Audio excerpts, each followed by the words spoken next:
Lancemos sobre Jesus todas as nossas ansiedades, porque Ele tem cuidado de nós. 1 Pedro capítulo 5, verso 7. Estamos novamente juntos, queremos agradecer a Deus por Ele estar nos concedendo mais um dia de vida, mais uma oportunidade de juntos podermos estudar a Bíblia. Agradecemos a todos vocês que estudam e compartilham conosco esses estudos para outras pessoas, e ainda queremos agradecer a todos vocês que são inscritos no canal Hora Tranquila no YouTube, que clicam no dedinho de joinha, e também a todos que nos escrevem dizendo de onde estão nos acompanhando. Mandamos aqui um alô especial para Nancy Mota, Rosenir Coelho de Castro, para o Cabral, que está nos ouvindo lá no Paraguai, Marcos Siqueira e Maria de Fátima, Jean Francisco Miranda, Ruth Bacelar, Girlane e esposo lá em Portugal, Abádia Ferraz, Alceu Tolentino, Flávia Gomes, Ilza Cobor, Maria Márcia e Euricles e também Adão Santos e os demais que nos escrevem. Agradecemos e sempre mandaremos alô para vocês. Iremos orar. Querido Deus e Pai, nós estamos em Tua presença, te damos graças pela vida, pelos cuidados, por tudo que tens feito por nós. Te agradecemos por podermos neste momento estudar a Tua palavra juntamente com centenas de pessoas, que Teu Espírito Santo fale conosco. Nos ajude, Pai, a entendermos e decidirmos viver na prática o que nós aprendemos. Pedimos que abençoes todos os que estudam conosco, cada um tem a sua necessidade, o seu problema. Tu sabes e conheces todos aqueles que nos escrevem pedindo orações, que Tu estejas presente na vida de cada um, concedendo as bênçãos conforme for a Tua santa vontade. Esses nomes que nós aqui citamos hoje também nos pedem orações, Tu conheces os problemas de cada um. Confiamos em Ti, Pai, e esperamos em Ti. Em nome de Jesus. Amém. Vamos dar sequência ao nosso estudo desta semana. Ontem nós falamos a respeito de consagrar os primogênitos. Foi a ordem que Deus deu ao povo hebreu. E consagrando o primogênito, todos os demais filhos estariam sendo também consagrados a Deus. Os primogênitos, não somente filhos dos hebreus, mas também das crias, dos animais, as primeiras crias deveriam ser consagradas a Deus. Hoje também nós consagramos a Deus a 10ª parte daquilo que nós ganhamos do nosso trabalho, e isso substitui a consagração do primogênito que foi dada aos hebreus. Mas todos nós temos o hábito de, quando temos um bebê em casa, levarmos à igreja, apresentá-lo, consagrá-lo a Deus, porque é importante nós consagrarmos todos os nossos filhos.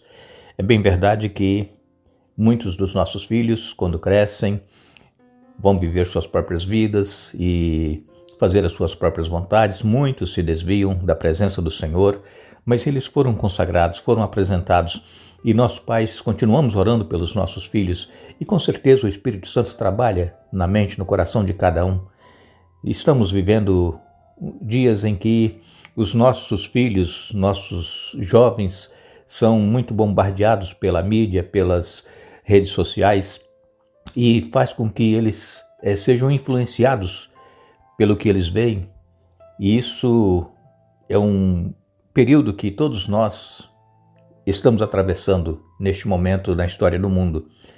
Mas nós não podemos perder a fé e a confiança em Deus. Nós precisamos continuar crendo que Deus ele vai cumprir a sua promessa. E aquilo que nós ensinamos aos nossos filhos quando pequenos, eles, no momento oportuno, serão lembrados e pelo Espírito Santo serão trazidos de volta à presença do Senhor. Hoje nós vamos falar sobre o momento em que o povo de Israel atravessa o Mar Vermelho. Este é um momento fascinante para todos nós imaginarmos, né? Nós temos a nossa imaginação, cada um pensa de uma maneira.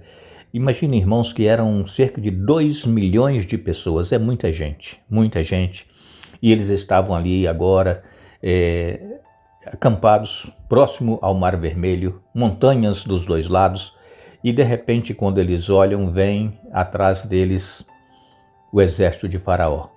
600 carros, cavaleiros, homens de guerra e o próprio Faraó vindo atrás deles para poder levá-los de volta. Sabemos que muitos se queixaram, murmuraram, porque foram tirados lá do Egito, agora eles iriam morrer no deserto, não teria onde serem sepultados, mas eles não esperavam o livramento que o Senhor estava providenciando. Eu quero ler com vocês Êxodo capítulo 13, a partir do verso 17, vem nos dizendo assim: Quando por fim o faraó deixou o povo sair, Deus não os conduziu pela estrada principal que corta o território dos filisteus, embora fosse o caminho mais curto. Deus disse: se eles tiverem de enfrentar uma batalha, pode ser que mudem de ideia e voltem ao Egito. Por isso Deus fez o povo dar a volta pelo deserto rumo ao Mar Vermelho. Assim, os israelitas saíram do Egito como um exército preparado para marchar. Moisés levou consigo os ossos de José, pois José havia feito os filhos de Israel jurarem, dizendo: Deus certamente virá ajudá-los. Quando isso acontecer, levem meus ossos daqui com vocês. O povo saiu de Sucote e acampou em Etã, à beira do deserto. O Senhor ia diante deles durante o dia, guiava-os com uma coluna de nuvem, e durante a noite fornecia luz com uma coluna de fogo. Isso permitia que caminhassem de dia e de noite, e a coluna de nuvem não se afastava do povo durante o dia, nem a coluna de fogo durante a noite. Eu li Êxodo capítulo 13, versos 17 até o verso 22. Aqui nós vemos que Deus, então, ele conduz o povo por um caminho que era mais longo, mas que não iria fazer com que o povo desanimasse quando tivesse que enfrentar os filisteus. E eles saíram de uma forma organizada. Deus é um Deus de ordem. Eles saíram organizados por tribos e também como um exército. Eles estavam em ordem e ali Deus fez com que eles se acampassem ali junto a Sucote, e Deus já sabia que Faraó viria atrás, e Deus queria mais uma vez mostrar o seu grande poder em dar a vitória ao seu povo nesta batalha, que eles não teriam que lutar, Deus iria lutar por eles. E um outro detalhe foi que Moisés levou os ossos de José, porque antes de José morrer, e está lá em Gênesis capítulo 50, José pediu que quando eles saíssem da terra do Egito e fossem para a terra prometida, que levassem os seus ossos. E Moisés, então, cumprindo a vontade de José e a fé, a certeza que ele tinha que o povo iria entrar na terra prometida, Moisés, então, levou os ossos de José também com eles. E nós vemos aqui, a partir do capítulo 14, nós lemos: O Senhor disse a Moisés: ordene aos israelitas que deem a volta e acampem em Pi-Hairote, entre Migdol e o mar. Acampem ali, à beira do mar, em frente a Baal-Zefon. O faraó pensará: os israelitas estão vagando, perdidos, prisioneiros do deserto. Mais uma vez endurecerei o coração de Faraó e ele os perseguirá. Planejei tudo isso para mostrar minha glória por meio do faraó e de todo o seu exército. Então os egípcios saberão que eu sou o Senhor, e os israelitas assim fizeram. Quando o rei do Egito soube que o povo de Israel havia fugido, ele e seus oficiais mudaram de ideia. O que fizemos? Perguntaram. Como pudemos deixar todos os escravos israelitas escaparem? Então o faraó mandou preparar sua carruagem, convocou suas tropas, levou consigo 600 dos melhores carros de guerra, além das demais carruagens de batalha do Egito, cada uma com seu comandante. O Senhor endureceu o coração do faraó, rei do Egito, para que ele perseguisse os israelitas que haviam partido triunfantemente. Os egípcios os perseguiram com todas as forças do exército de Faraó, todos os seus cavalos e carros de guerra, cavaleiros e tropas, e os alcançaram no acampamento em Pi-Hairote, à beira do mar, em frente a Baal-Zefon. Quando o Faraó se aproximava, os israelitas levantaram os olhos e viram os egípcios marchando contra eles. Em pânico, clamaram ao Senhor e disseram a Moisés: por que você nos trouxe ao deserto para morrer? Não havia sepulturas no Egito? O que você fez conosco? Por que nos forçou a sair do Egito? Quando ainda estávamos no Egito, não lhe avisamos que isso aconteceria?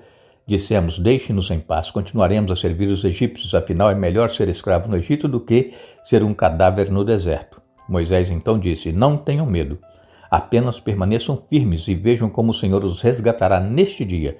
Vocês nunca mais verão os egípcios que estão vendo hoje. O próprio Senhor lutará por vocês, fiquem calmos. Aqui nós então vemos a reclamação do povo hebreu. E sempre existem aquelas pessoas, que não esperam o agir de Deus e começam a se queixar, a reclamar. Eles então, muitos desses que estavam reclamando, preferiam ter ficado lá no Egito sendo escravos e terem uma sepultura para serem sepultados quando morressem, do que estarem ali no deserto agora e serem mortos no deserto. Mas Deus, ele tinha já o plano para poder salvar o povo de Israel das mãos do faraó mais uma vez. E conforme nós lemos aqui, Moisés disse para aquele povo que estava se rebelando contra Deus e também contra Moisés: fiquem calmos, porque o Senhor lutará por vocês. É o que nós precisamos aprender, irmãos. Nós cristãos, às vezes, também não sabemos esperar o agir de Deus. Nós começamos a nos queixar, nós começamos a querer resolver os problemas, as situações que enfrentamos da nossa própria maneira, mas este episódio, lá junto ao Mar Vermelho, nos mostra que nós precisamos colocar a nossa confiança em Deus. Somente Ele pode nos livrar de situações que enfrentamos em nossa vida, situações de adversidades que sobrevêm a cada um de nós, problemas de saúde, problemas de desemprego, problemas familiares, e Deus, ele espera que nós confiemos nele, que nós ouçamos a sua voz. É claro que nós não vamos esperar, confiar em Deus, cruzar os braços e agora Deus vai agir. Não, Deus deu uma ordem para o povo e Deus iria agir. O que Deus, ele sabe que o ser humano não tem condições de fazer, Deus faz. Agora, o que Deus sabe que nós temos condições de fazer, Deus não faz por nós, então nós temos que fazer a nossa parte. E isso aconteceu para que eles pudessem, então, atravessar o Mar Vermelho. Agora, interessante, irmãos, é que quando os israelitas viram esse exército de Faraó chegando, eles expressaram sentimentos que iriam se repetir outras vezes durante essa jornada para a Terra Prometida. Êxodo 14:11 diz: será que foi por não haver sepulturas no Egito que você nos tirou de lá, para que morramos neste deserto? O que foi que você fez conosco, tirando-nos do Egito? Mesmo o povo que estava ali agora, junto ao Mar Vermelho, tendo visto os milagres, demonstração do poder de Deus que foram realizados lá no Egito para que eles fossem libertos, esses hebreus agora estavam demonstrando falta de fé. Isso acontece conosco muitas das vezes. Deus tem agido em nossa vida, Deus tem nos dado livramento, Deus tem respondido as nossas orações conforme nós às vezes pedimos, e Deus faz aquilo que nós queremos, outras vezes Ele faz aquilo que é melhor para nós, não o que nós estamos pedindo. Mas logo depois, quando vem outros problemas, nós demonstramos falta de fé. Isso é natural no ser humano, mas nós precisamos nos manter firmes na certeza de que em Jesus nós seremos vitoriosos. O poder dele nos capacitará e fará com que nós não desanimemos, que nós continuemos prosseguindo rumo à Canaã celestial. E muito em breve nós estaremos ali com o nosso Senhor Jesus. Nós agradecemos a todos vocês que estiveram conosco hoje estudando a Bíblia. Vamos retornar amanhã para dar sequência a esse estudo. Mas lembramos a todos que a Bíblia nos diz: a nossa pátria está nos céus, onde aguardamos um Salvador, o Senhor Jesus Cristo. Filipenses capítulo 3, verso 20. Que Deus nos abençoe.